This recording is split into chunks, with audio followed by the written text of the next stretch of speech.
September 11 ఒక అద్భుతమైన మానవత్వ కథ గాథ. 2001 సెప్టెంబర్ 11 ఈరోజు ప్రపంచం ఏదో ఒకటి కాదు, ఎప్పటికీ మర్చిపోలేని రోజు, ఎన్నో కోల్పోయిన రోజు. న్యూయార్క్లో ఆకాశాన్ని తాకిన కలలు క్షణాల్లో భూమిని తాకాయి. టీవీ స్క్రీన్ ముందు మన కళ్ళ ముందు మనిషి చేసిన విధ్వంసాన్ని మనం చూస్తూ ఉండిపోయాం. అరుపులు, అశ్రువులు, కన్నీళ్లు, అనిశ్చితి. ఈ కథ మనందరికీ తెలిసిందే. కానీ ఆ రోజు ఆకాశంలోనే ఆగిపోయిన 10,000 మంది మనుష్యుల కథ, కొన్ని ఊర్ల మానవత్వ కథ మనలో చాలా మందికి తెలియదు. ఆ కథే ఒక ఫ్లైట్ అటెండెంట్ చెప్పిన కథ, నిజమైన మానవత్వపు కథ. ఫ్రాంక్ఫర్ట్ నుంచి అట్లాంటా వెళ్తున్న విమానం డెల్టా ఫ్లైట్ 15, 5 గంటల ప్రయాణం. ఉత్తర అట్లాంటిక్ మహాసముద్రం మీదుగా ప్రశాంతంగా సాగుతున్న క్షణంలో సడన్ గా కాక్పిట్ కు రావాలని నాకు పిలుపు వచ్చింది. లోపల అడుగు పెట్టగానే అంతా నిశ్శబ్దం. అది మౌనం కాదు, భయానికి ఒక రూపం. కెప్టెన్ చేతిలో ఒక కాగితం. డెల్టా ఎయిర్లైన్స్ హెడ్ ఆఫీస్ నుంచి అమెరికాలో అన్ని విమానాశ్రయాలు మూసివేయబడ్డాయి. ఒక్క విమానం కూడా దిగకూడదు. ఆ క్షణంలో మా శ్వాస కూడా శబ్దం లేకుండా నిశ్శబ్దంగా ఉండిపోయింది. సముద్రం మీద ఉన్నాం, కింద భూమి లేదు, ముందు గమ్యం లేదు. ఒక్కటే మార్గం, భద్రత. అందుకే ఒక నిర్ణయం. కెనడా, న్యూఫౌండ్లాండ్లో గాండర్ ఎయిర్పోర్ట్, 400 మైళ్ళ దూరం. Air traffic కంట్రోల్ను సంప్రదించాం.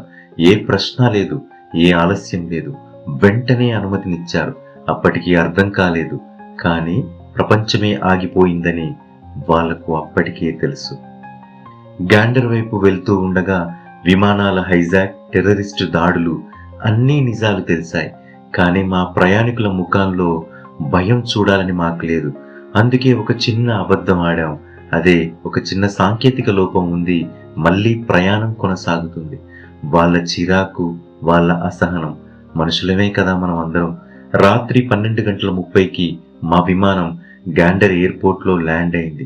అక్కడ ఒక్క విమానం కాదు, 10 కాదు, 20 కాదు, ఏకంగా 53 విమానాలు, 10,500 మంది మనుషులు.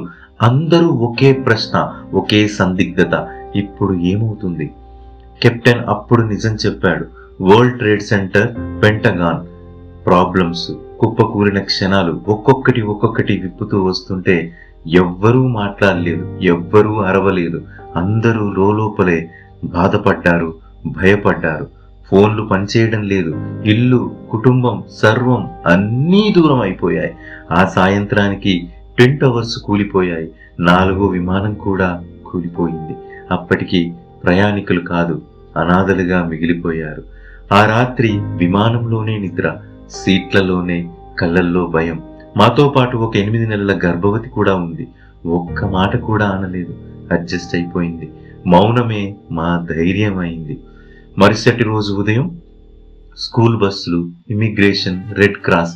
అప్పుడే తెలిసింది, గాండర్ గ్రామ జనాభా 10,400, కానీ అతిథులుగా వచ్చిన మేము మాత్రం 10,500 మంది. అంటే ఒక ఊరికి మించిన బాధ్యత మేము. ఇక్కడే ప్రపంచం చూడాల్సిన అద్భుతం మొదలైంది. గాండర్ తన స్కూళ్ళు ఓపెన్ చేసింది, తమ హాళ్ళు ఓపెన్ చేసింది, తమ ఇళ్లను ఓపెన్ చేసింది. కానీ ముఖ్యంగా మనం నేర్చుకోవాల్సిన పాఠం వాళ్ళ హృదయాలనే ఓపెన్ చేసింది. ఆ చిన్న గ్రామం గాండర్ ఒక్కటే కాదు, చుట్టుపక్కల ఊర్లు లూయిస్ పోర్టే, ఆపిల్టన్, గాంబో ఇవన్నీ కూడా చేతులు కలిపాయి మా కోసం. లూయిస్ పోర్టే మా విమానంలోని 218 మంది మనుషులను ఒక స్కూల్లో తమ పిల్లల్లా చూసుకుంది. ఆహారం ఇళ్లల్లో వండారు, బట్టలు ఉతుక్కునేందుకు అవకాశం ఇచ్చారు.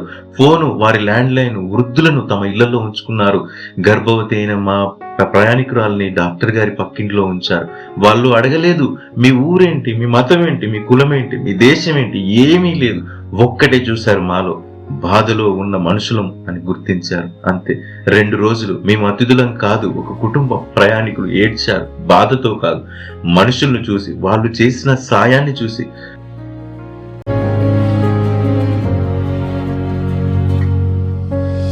తిరిగి ప్రయాణం మొదలయ్యే వేళ ఒక ప్రయాణికుడు మైక్ పట్టుకున్నాడు. మనల్ని ఏమీ అడగకుండా, కనీసం పేరు అడగలేదు, ఊరు అడగలేదు, మతం అడగలేదు, కులం అడగలేదు, ప్రేమించిన ఆ ఊరి ప్రజలకు మనం ఏదన్నా తిరిగి ఇవ్వాలి, ఇక్కడే తిరిగి ఇవ్వాలి, ఇప్పుడే తిరిగి ఇవ్వాలి. అందరూ ఒక్కటయ్యారు, తలా ఒక్క చేయి వేశారు.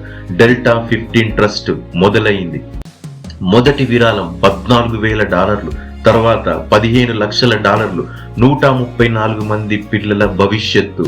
అర్థమైందా? చేసిన సాయం ఎప్పటికైనా తిరిగి వస్తుంది. ఆ ఊరి వాళ్ళ ఔదార్యతకు ఎంతో మించిన కృతజ్ఞతను మా ప్రయాణికులందరూ చూపించారు.